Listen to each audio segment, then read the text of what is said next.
Isang magandang araw muli mga kataktika, at ngayong araw na ito ang pag-uusapan natin ay attitude or saloobin. Here are the three main categories that attitude can significantly influence the success of the company. Tatlong pangunahing kategorya na may malaking impluwensya ng saloobin sa tagumpay ng isang kumpanya. Number 1, employee engagement and workplace culture. Positive attitude among employees foster high morale, engagement, and healthy workplace culture. Ang pakikilahok ng mga empleyado at kultura sa trabaho. Ang una, ang positibong mga saloobin ng mga empleyado ay nagbibigay daan sa mataas na moral, pakikilahok at isang malusog na kultura sa trabaho. When employees feel motivated, valued, and aligned with the company's goals, they are more likely to contribute positively, collaborate effectively, and remain committed to the organization. Kapag ang mga empleyado ay nagiging ganado at masigla, pinapahalagahan at nakikisabay sa mga layunin ng kumpanya, mas malamang na magiging positibo ang kanilang ambag, epektibong makikipagtulungan at mananatiling tapat sa trabaho at sa organisasyon. Number 2, customer satisfaction and loyalty.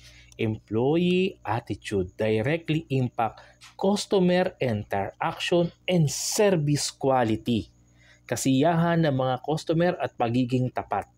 Ang mga saloobin ng empleyado ay direkta ring nakakaapekto sa mga interaksyon sa customer at sa kalidad ng kanilang serbisyo.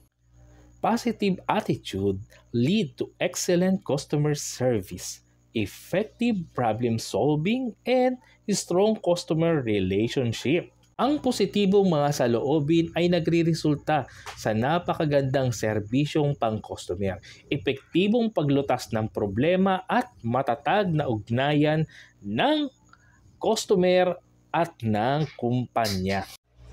Satisfied customers are more likely to return and recommend the company to others, contributing to a long-term success and growth. Ang mga nasisihang customer ay mas malamang na bumalik at magrekomenda sa kumpanya ng kanilang mga kilala, kaibigan o kamag-anak na nagbibigay sa pangmatagalang tagumpay at paglago sa kumpanya. Adaptability, innovation, and leadership. Ito yung number 3. Attitude shape a company's ability to adapt, innovate, and lead effectively. Ang kakayahang makiangkop at makibagay sa pagbabago at pamumuno. Ang mga saloobin ay humuhubog sa kakayahan ng isang kumpanya na magbagong ayos, magbagong anyo, magpaunlad at mamuno ng epektibo.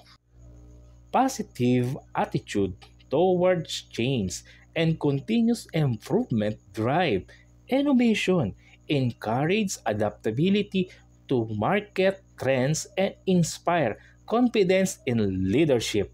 Ang positibong mga saloobin patungo sa pagbabago at patuloy na pagpapabuti ay nagtutulak o nag-uudyok sa mabuting pagbabago, nagpapalakas ng kakayahan sa pag-alinsunod sa mga uso sa merkado at mga magpapakilos sa kumpanya sa pamumuno.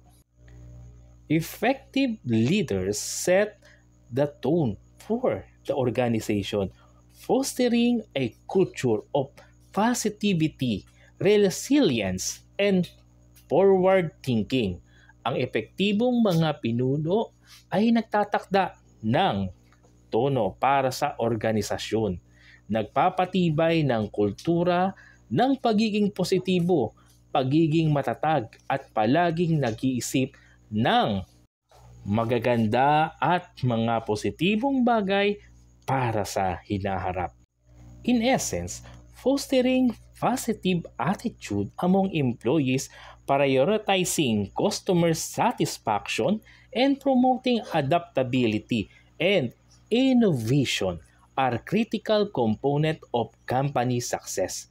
Sa pangkalahatan, ang pagpapalaganap ng positibong masaloobin sa mga empleyado, pagbibigay ng prioridad sa kasiyahan ng customer at pagtataguyod ng pag-alinsunod at progresibong pagbabago ay mahalagang bahagi ng tagumpay ng isang kumpanya.